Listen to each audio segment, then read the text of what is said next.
Bayangin, ini di tahun 2010.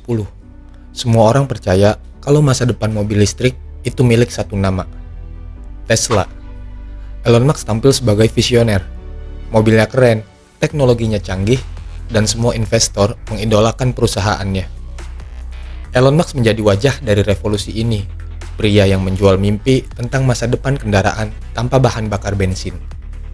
Tapi di belahan dunia lain, ada satu raksasa yang bergerak senyap. Dia tidak banyak berbicara, tapi terus membangun dan memperkuat fondasinya. Dan ya, 10 tahun kemudian, muncullah penantang tak terduga dari Tiongkok. Bukan Apple, bukan Google, melainkan perusahaan bernama BYD, Build Your Dream. Dan di tahun 2015, dunia akhirnya sadar, raksasa ini bukan lagi sekedar pesaing. Dia sudah mulai menyalip sang raja. Dan hari ini, kita akan mengupas habis bagaimana BYD berhasil menggeser Tesla dari singgasananya.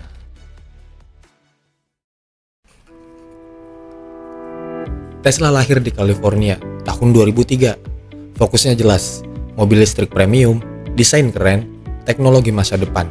Sementara BYD lahir di China tahun 1995. BYD bukanlah produsen mobil. Mereka hanya perusahaan pembuat baterai kecil di Shenzhen, Tiongkok. Pendiri mereka, Wang Chuanfu, adalah sosok visioner yang tumbuh di keluarga miskin pedesaan.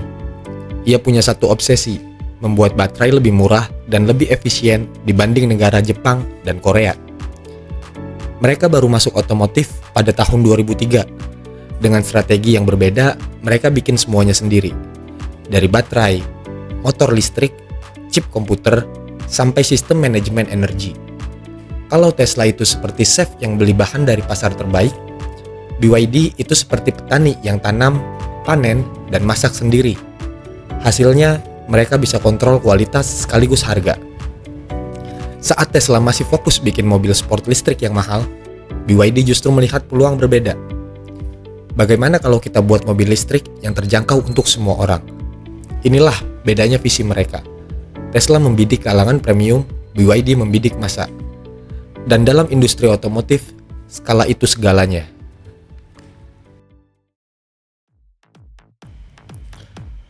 Pada tahun 2010 sampai 2020-an, Tesla melaju tanpa lawan berarti.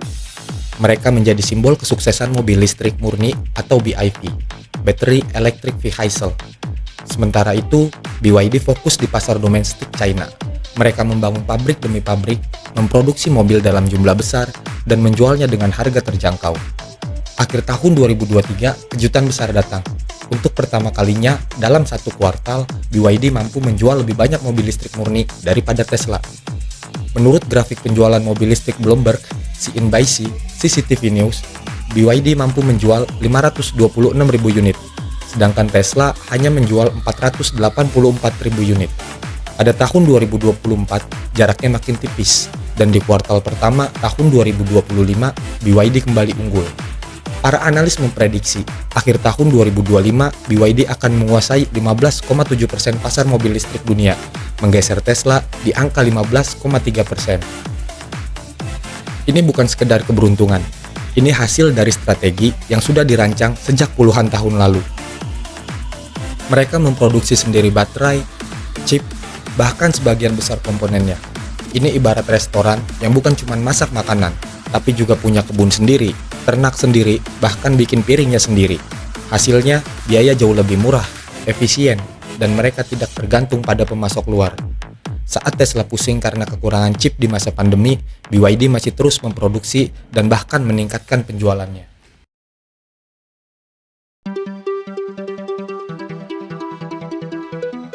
BYD gak hanya membuat mobil listrik, tapi mereka mempelajari apa yang kurang dari Tesla. Mereka mengeluarkan beberapa keunggulan. Yang pertama, Blade Battery, baterai yang tak takut panas. Baterai ini tipis, aman, dan tahan lama. Diuji dilubangi paku, dipanaskan, bahkan ditabrak, tidak terbakar. Selain itu, biaya produksinya lebih rendah dari baterai Tesla. Yang kedua, harga kompetitif. Model Tesla seperti Model 3 di China bisa di atas 500 jutaan. Sedangkan BYD Seal dengan fitur mirip bisa mulai dari harga 300 jutaan. Hasilnya, pasar menengah ke atas di China lebih tergoda BYD. Yang ketiga, kecepatan pengisian luar biasa. Ultra Charging BYD bisa diisi 5 menit untuk jarak 400 km, sedangkan Tesla 10 menit untuk jarak 275 km.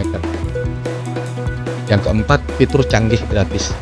BYD kasih fitur bantuan mengemudi yang dikenal Good Eye, gratis di mobil paling murah mereka di harga $30.000.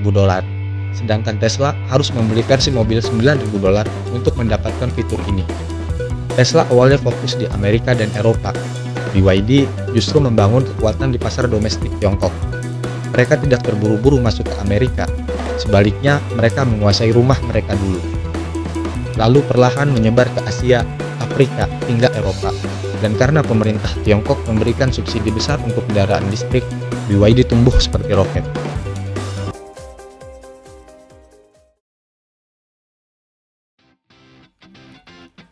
BYD tahu, kalau mau jadi nomor satu dunia, mereka tidak hanya bisa mengandalkan pasar Cina. Mereka mulai membangun pabrik di Thailand, Brazil, dan mengincar Eropa. Mereka menyesuaikan strategi. Untuk Eropa, mereka menawarkan desain elegan dan fitur keselamatan yang sesuai standar ketat Uni Eropa. Untuk Asia Tenggara, mereka fokus pada harga terjangkau dan efisiensi bahan baku. Untuk Amerika Latin, mereka masuk lewat kerjasama pemerintah lokal. Tesla punya reputasi untuk performa teknologi software, tapi BYD tahu mayoritas pembeli tidak hanya peduli performa. Jadi, BYD membuat mobil listrik di berbagai segmen, dari sedan murah, SUV keluarga, hingga bus listrik. Dengan pilihan yang beragam, mereka berhasil merebut hati dari berbagai jenis konsumen. Pemerintah China pun bukan hanya memberi subsidi untuk pembelian mobil listrik, mereka juga membangun ribuan stasiun pengisi daya, memperluas jaringan listrik pintar, dan memberi insentif pajak untuk produsen lokal. Di pasar domestik dengan 1,4 miliar penduduk, BYD seperti bermain di stadion rumah, dengan semua penonton bersorak mendukung.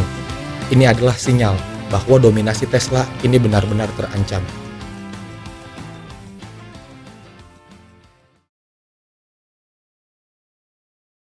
Tesla sedang menghadapi tantangan berat.